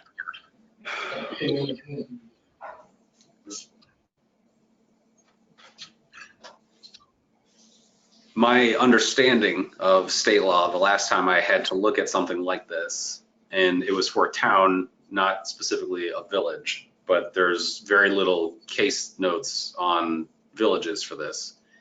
And the town and village sections largely mirror each other. Somebody appointed to fill a position like this wouldn't be able to necessarily rule on or opine on an application that's currently pending. Right, which is the whole reason why this is being raised as an issue at this point. Yeah. I will say that cool. Do additional research on this in order to give a full unqualified opinion as to what the effect of appointing a new person to the board would be.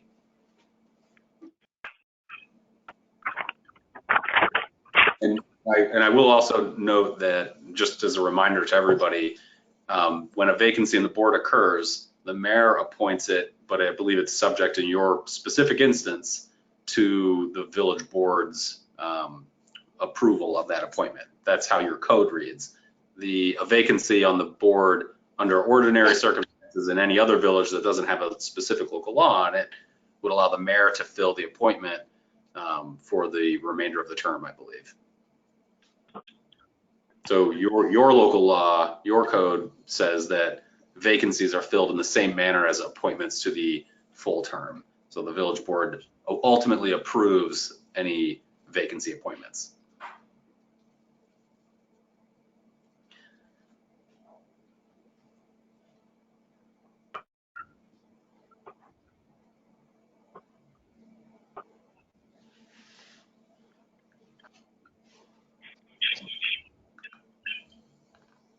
So I guess what do you want to do with it?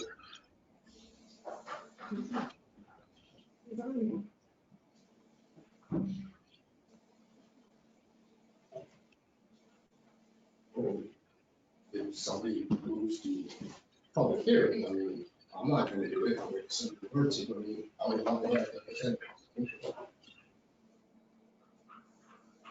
I'm good.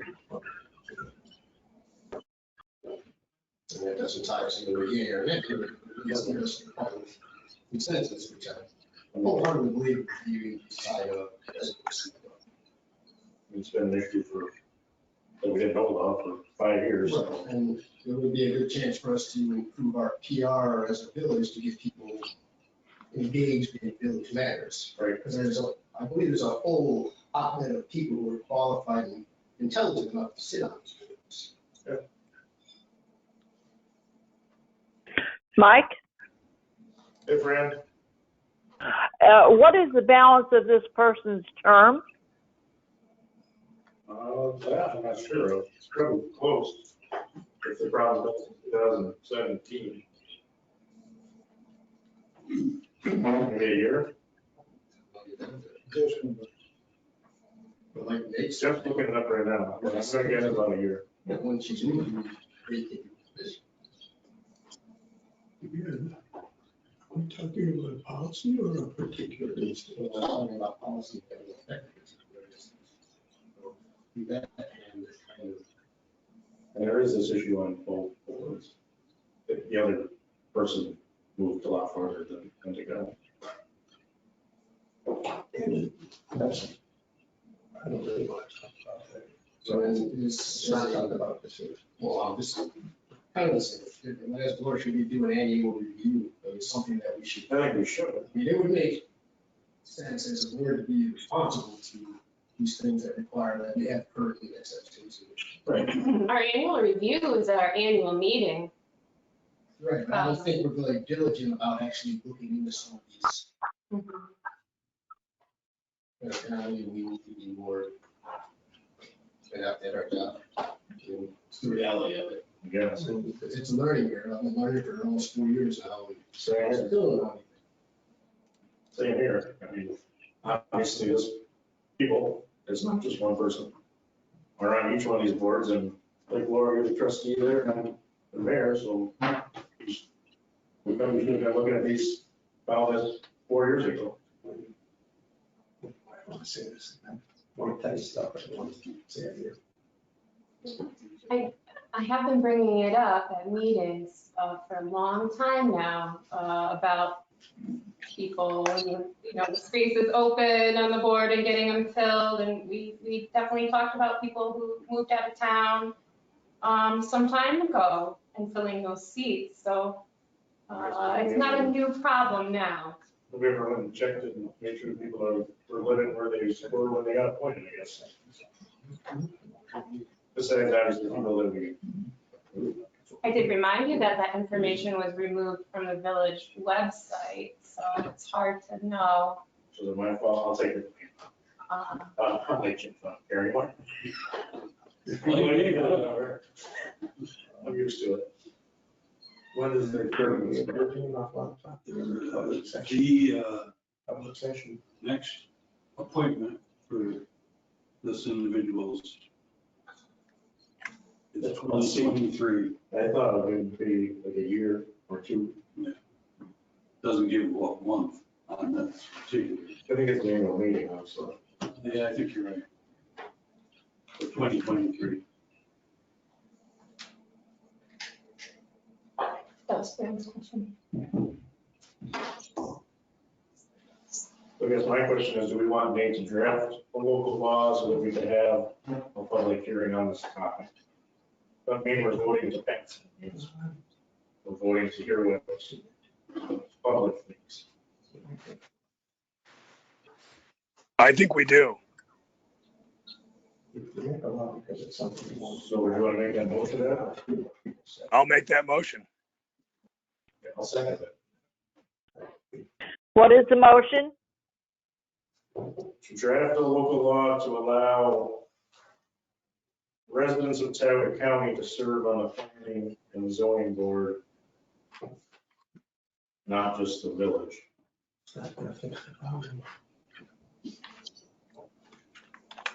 Thank you.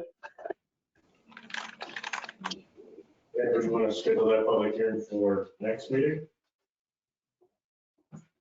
After the other two public hearings? Yeah, might as well.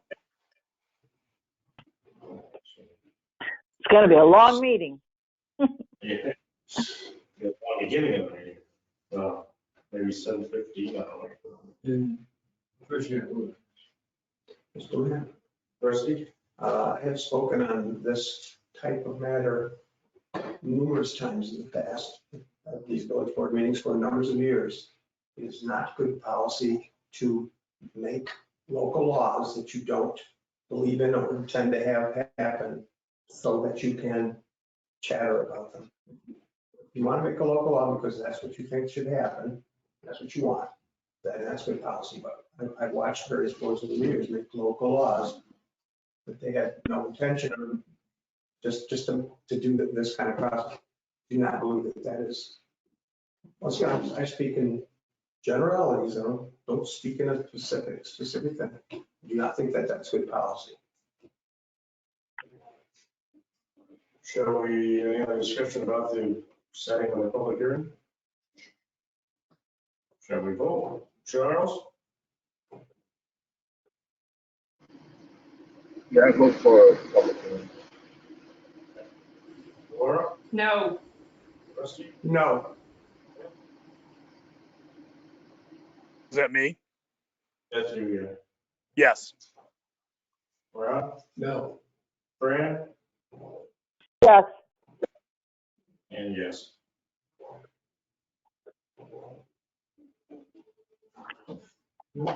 Burn it down. So, minutes, 10:18. I move to approve the minutes as presented. All right. I second that. Okay, any comments on that? No mess ups? You prefer to call them. Right. Charles? Yes. Laura? Yes. Rusty? Ed?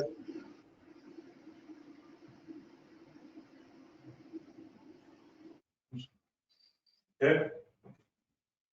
If we could, we'd. Yes. Ron? Yes. Fran? Yes. And yes. All right, trustee reports. Charles, you got anything? No, I don't have any reports. I just want to say that the residents in the neighborhood on East Temple and Green Street are happy that their project is finally done. I kind of missed the speed bump that it provided, but the residents are happy. So thank you for whoever was involved in getting that done finally. I read Jeff's report and a lot of things that the DPW has done. Very commendable. It's ready for winter months and everything. I was going to make mention of those lights. I see one that was broken hanging off precariously. I should have mentioned that. I think that was fixed today, if I'm not mistaken. So that's all I got. All right. Yeah, I saw that same way on the bridge, I think it was fixed today.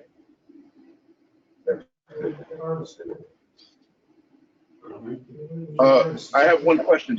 The lights that shine on the courthouse as we enter the village from the bridge that you can see, are those lights colors interchangeable? There are, there's spotlights.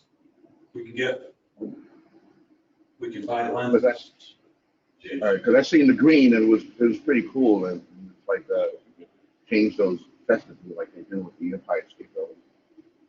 Yeah, so the green is for veterans, I think. It was good coming into the village. Yeah. Yeah, it looks nice coming entering the village, but not with broken light. That's all I got. All right, thanks, Charles. Laura, what do you got? Okay, the next meeting's coming up. OHPC is going to meet here on Thursday, November 4th at 7 p.m. In virtual. And yeah, here in virtual, 7 p.m. The next planning board meeting, there's a change of date from the usual. So that one is Tuesday, November 16th at 7 p.m. That's scheduled for here. And then the zoning board would be the next day, Wednesday, November 17th at 6 p.m. And there are applications for all those public meetings. Anything else? That's it, thank you. Laura, see, what do you got? Wait for things that I don't say in public. You good? Yep. Okay, what do you got, Dave?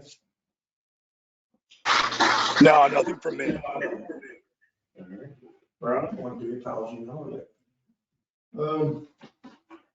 I'm looking at the parking in the village, and I really think it's time to start enforcing some of it, especially with this Christmas season. The stores are already struggling, we're struggling to get stuff in. I mean, people can't stop and come to the store if they're not going to, and I think after being down for a year and a half, it really need this. And I am one of those businesses, I see it there, when there's residents that will occupy that spot for 70 hours. I really think we need to address this before the holiday season. I'd like to see enforcement of parking tickets and possibly increasing that from 10 to a reasonable number. But if not, I think the general tickets. Yeah. Because people have to start being held accountable.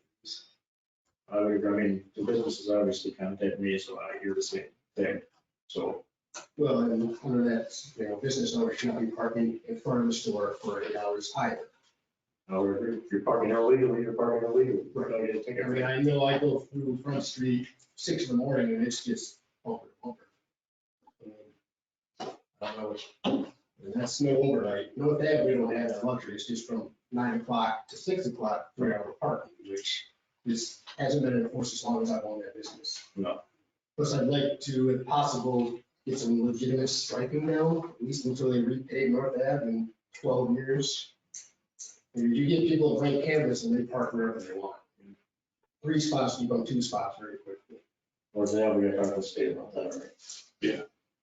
I mean, I'm sure Front Street. it would be beneficial in front and maybe wherever we have this parking time limit to optimize. But our streets, we can just do it. And I also noticed going down Main Street to church, 2 cars habitually parking in front of the no parking sign and just going right up the intersection makes it extremely hard to turn. Okay. Well, I don't know what else to do other than start enforcing some of these tickets. Yeah, we can get with the chief. Right, I know manpower has always been one of the issues, but we're slowly building that workforce up. Right. I think just safety wise and just for the betterment of all of our businesses that we stand behind. Yeah. But that's all I got. Yeah, I would agree with all of that. We get the chief, get anything we can do. Let's see.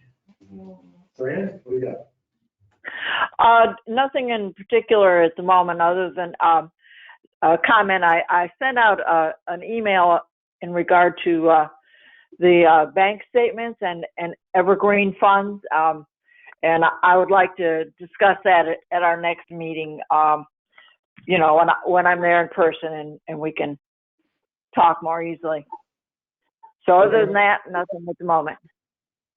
Enjoy the beach. Yes, I am. Thank you. Communications, or from any besides from the town, obviously. Also, Don asked me about, thing. He asked me about the light in the parking lot, the potholes in the parking lot. Don't step. It comes in pretty, it's coming in.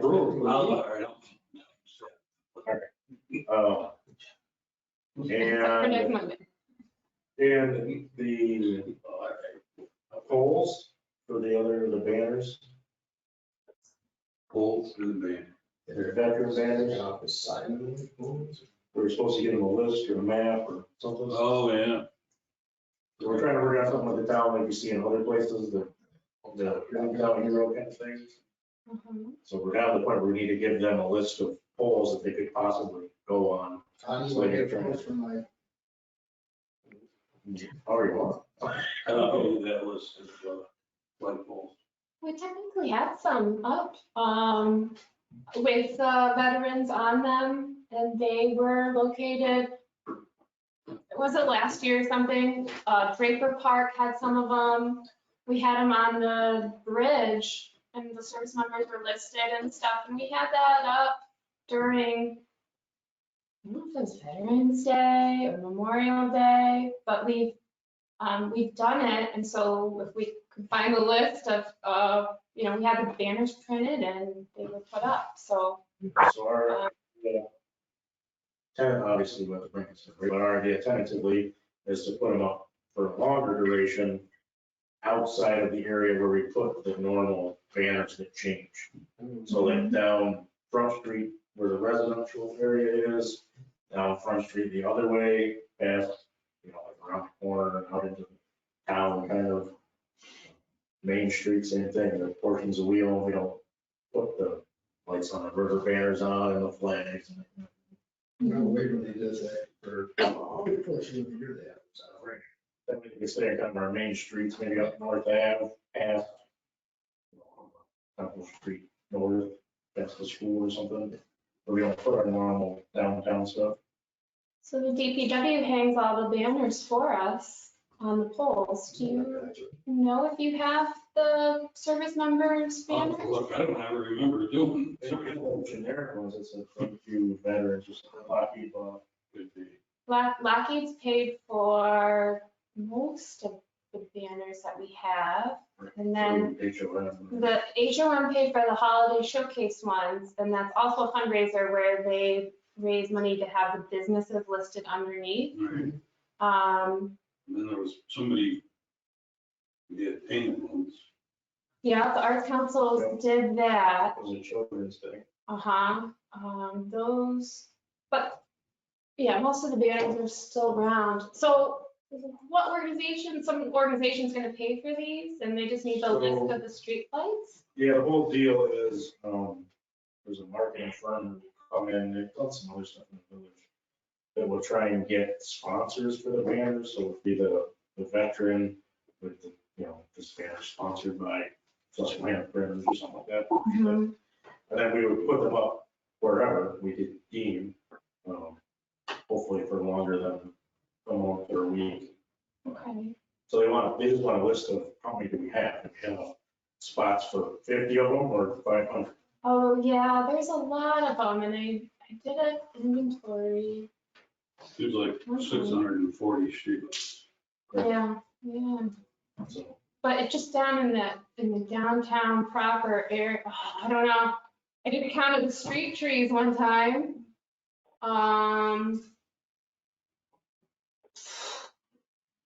There's a good number just for the ones when we were hanging the banners.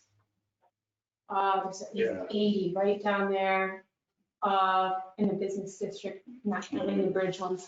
And this is, they're working with us and the town, so these would be potentially in Appalachian to whatever.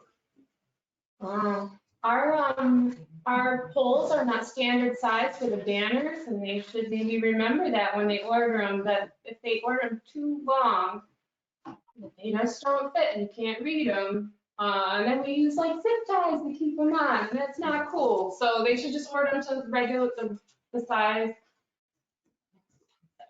Yeah, I think these come with all this stuff, the standards. The grommets and everything, yeah, and there's at least like 300 for the original banner, and then the little add-ons are a good 200 for the name.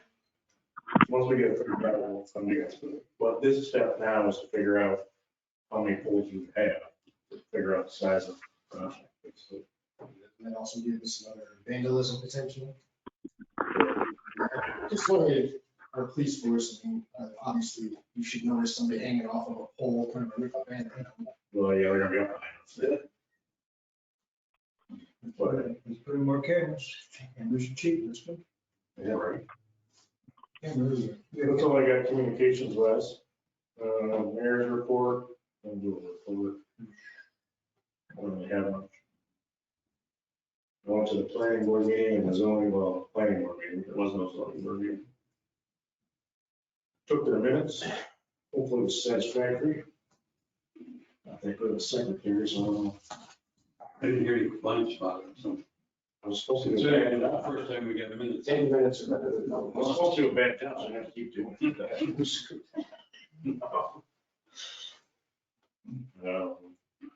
I'll be helping Nadine with the OHPC meeting. You won't see me because I just helped her set up and leave.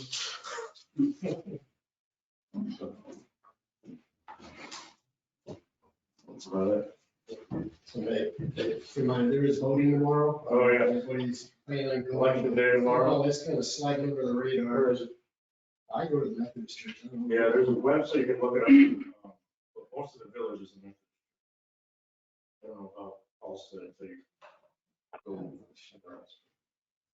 Yeah, it's online. I did something to show me exactly what's on the ballot. And There's a website you go to, shows you everything you vote for. a lot of Where you propositions go. on the backside. Yeah, there's Yes. 5 propositions on the back side of your ballot. Don't forget to flip it over. Look it over. You don't fill it out, it's automatic yes. That's true. What's that? If you don't fill it out, they consider it a yes. Propositions, yeah. And they're on the back. So it's the government stuff. If you don't. What, you know, it's a yes. Yes. They consider it a yes. Interesting. Now that's like, oh my God, I told it wrong. Well, that's, anyway, I tell everybody I can that there's stuff on the back of the ballot. Yeah. Most people don't put it on. And it's a lot to do with voting law changes It is. and some farmer stuff. Yeah, I don't know what. I don't get into what they are. Yeah, I don't know. Those are the topics anyway. It's like proposition 1. Something like that. Number 1 is the redistricting. Okay. Hey, Nate, I got a question for you. Shoot. Couldn't remember today and I didn't look it up, but a special use permit goes with the property, not the property owner, correct? Just like a variance? Well, special use permits would be, I think, subject to reapplication at the time the property is sold. So I think it does run with the owner. So somebody who comes in, Jeff, I'll have to take a look. I don't want to commit one way or the other. I can remember and I didn't look it up. No variance is like a use variance or a area variance goes with the property, even if you sell it, it stays with the property. Right. I couldn't remember about a special use permit. Yeah, generally speaking, permits follow the owner. So if the owner ever leaves, then we might require the new owner to come in and just basically reapply for the permit, confirming that they're going to continue on. But I'll double check. All right, thanks. Last item is over, public comment. I did on the left. We have some.